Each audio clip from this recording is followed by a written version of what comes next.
Filoteia. São Francisco de Sales. Parte 3.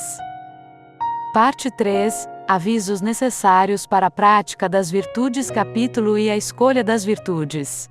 A rainha das abelhas nunca sai da colmeia, sem ser rodeada de todo o enxame de seu povinho. E a caridade nunca entra num coração senão como rainha, seguida de todas as outras virtudes, que a introduz, dispõe em ordem, segundo a sua dignidade, e fala-as agir, regulando-lhes as funções mais ou menos, como um capitão dirige e ordena aos seus soldados. Mas não as faz agir todas ao mesmo tempo, nem do mesmo modo, nem a todo momento, nem em todos os lugares. O justo, diz Davi, será como uma árvore plantada junto às correntes das águas, que a seu tempo dará o seu fruto. Porque a caridade, animando o coração, o leva à prática de muitas boas obras, que são os frutos das virtudes, mas cada uma a seu tempo e em seu lugar. Esforça-te por compreender exatamente o provérbio da Escritura.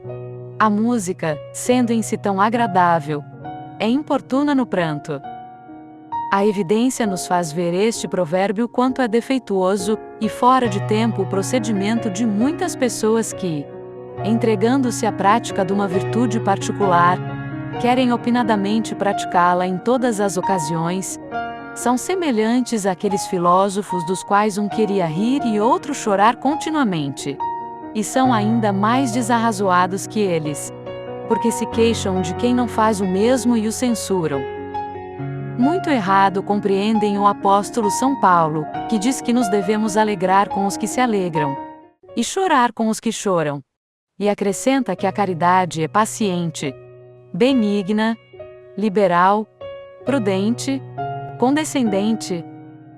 Há, no entanto, virtudes que se devem exercer por quase toda parte, e que, não se limitando aos próprios atos particulares, devem compenetrar de seu espírito todas as outras virtudes.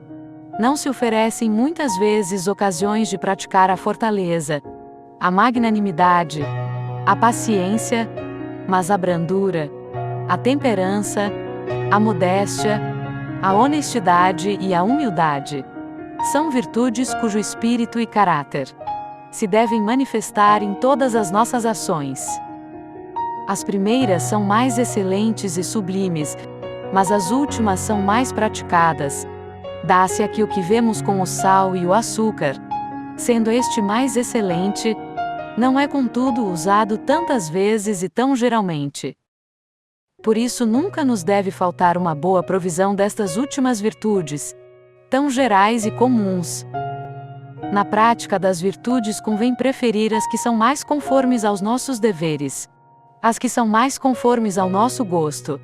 Muito se inclinava Santa Paula às austeridades corporais, nas quais pretendia achar abundantes consolações espirituais, mas a obediência correspondia mais aos seus deveres.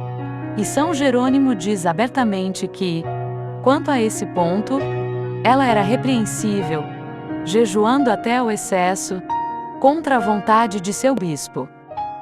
Ao contrário, os apóstolos, a quem Jesus Cristo tinha incumbido da pregação do seu evangelho e da distribuição do pão celeste às almas, julgaram muito sabiamente que não deviam deixar este ministério para se dedicar a obras de caridade para com os pobres, por mais excelente que seja esta virtude. Todos os estados da vida têm suas virtudes próprias.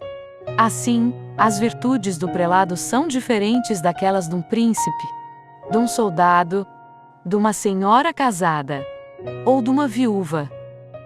Embora todos nós devamos possuir todas as virtudes, não as devemos, no entanto, praticar a todas igualmente. E cada um deve aplicar-se principalmente àquelas que são essenciais aos deveres de sua vocação. Entre as virtudes que não se referem a nossos deveres particulares, devemos preferir as mais excelentes às mais aparatosas, que muitas vezes nos podem iludir. Os cometas nos parecem em geral maiores que as estrelas, conquanto não lhes sejam comparáveis nem em grandeza nem em qualidade. Assim os enxergamos, porque estão mais perto de nós que as estrelas. Há virtudes que a alma simples parecem maiores que outras e, portanto, são mais estimadas. A única razão disto é que estas virtudes, estando mais próximas de seus olhos, lhes dão mais na vista e se adaptam mais às suas ideias, que são muito materiais. Por isso o mundo prefere comumente a esmola corporal à espiritual, os cilícios e disciplinas, os jejuns e andar descalço, as vigílias, e toda sorte de mortificação do corpo, a brandura, a benignidade, a modéstia, e a todas as mortificações do espírito e do coração, que são, contudo, muito mais excelentes e meritórias. Escolhe, Filoteia, as virtudes que são melhores e não as mais apreciadas, as mais excelentes e não as mais aparatosas, as mais sólidas e não as que fazem muito alarde e têm muito brilho exterior. De grande vantagem é aplicar-se a uma virtude especial, sem negligenciar as demais, para dar maior regularidade às aspirações do coração, mais intensa atenção é o espírito, e maior uniformidade às nossas ações. Uma donzela de rara formosura, brilhante como o sol, ornada de um modo magnífico, e coroada de ramos de oliveira, apareceu um dia a São João, bispo de Alexandria, e lhe disse: Eu sou a filha primogênita do rei. Se queres granjear o meu amor, conduzir-te-ei a seu trono, e acharás graça em sua presença. Conheceu o santo que por esta visão, Deus lhe recomendava a misericórdia. E desde então se entregou tanto às obras de zelo e liberalidade, que mereceu o nome de São João Esmoler.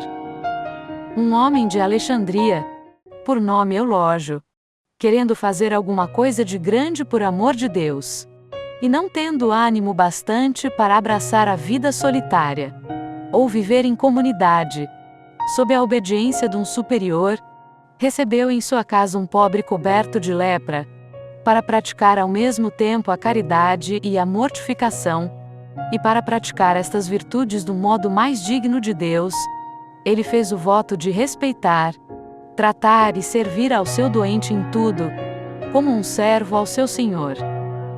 Ora, no decorrer do tempo, tanto o leproso como Eulógio foram tentados de se separarem um do outro, e contaram ambos a tentação ao grande Santo Antão, que lhes respondeu: Guardai-vos, meus filhos, de separar-vos um do outro, porque já estáis próximos do vosso fim. E se o anjo não vos achar juntos, correis grande perigo de perder as vossas coroas. O rei São Luís visitava os hospitais, e cuidava dos doentes com tanto desvelo, como se fosse sua obrigação. São Francisco amava, sobretudo, a pobreza, a que chamava Sua Senhora, e São Domingos, a pregação, o que deu o nome à sua ordem. São Gregório Magno muito folgava de dar agasalho aos peregrinos, a exemplo do patriarca Abraão, e como ele, recebeu um dia o Rei da Glória na forma de um peregrino. Tobaias exercia a caridade, sepultando os mortos. Santa Isabel, sendo uma augusta princesa, achava sua alegria em humilhar-se a si mesma. Santa Catarina de Gênova, tendo perdido seu marido, dedicou-se ao serviço de um hospital. Cassiano refere que uma jovem virtuosa, que muito desejava se exercer na paciência, recorreu a Santo Atanásio, que a encarregou de uma pobre viúva melancólica, colérica, enfadonha e mesmo insuportável, de sorte que, como a viúva estivesse constantemente ralhando, a jovem tinha ocasião bastante de praticar a brandura e a condescendência.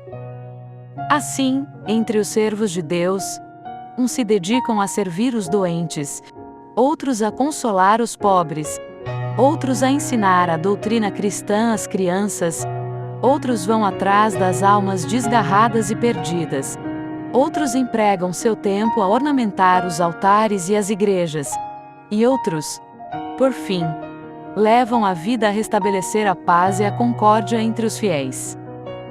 Imitem os bordadores que, exercendo sua arte, bordam sobre um fundo a seda, a ouro e a prata, toda a sorte de flores, sem que a bela variedade transtorne, um pouco que seja, o plano e a ordem do todo. Essas almas piedosas, tendo se entregado à prática de uma virtude especial, servem-se dela como de um fundo próprio, sobre o qual, por assim dizer, vão bordando todas as outras virtudes, de sorte que tem mais unidade e ordem em suas ações, referindo-as todas a um mesmo fim, que é a prática dessa virtude especial. Destarte todos eles se fazem aos olhos de Deus como um vestido de ouro, que de 1000 cores a agulha enfeita, recamando flores, se 44:10.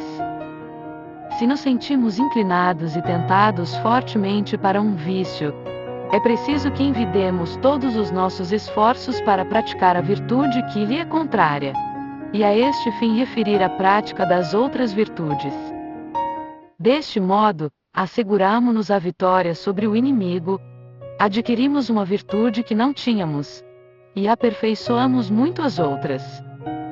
Se o orgulho e a ira me atacam, é preciso que eu faça o meu coração pender, quanto possível for, para a humildade e a brandura, e que converjam para este mesmo fim os meus exercícios espirituais, a recepção dos sacramentos, e as outras virtudes, como a prudência, a constância e a sobriedade, pois, assim como os javalis, para aguçar as presas, as roçam e limam com os dentes, os quais com isso também se afiam e limam, o homem que cultiva uma virtude que tem por mais necessária a defesa de seu coração, deve esforçar-se para se aperfeiçoar neste particular por meio das outras virtudes, que por este modo também vão crescendo em santidade.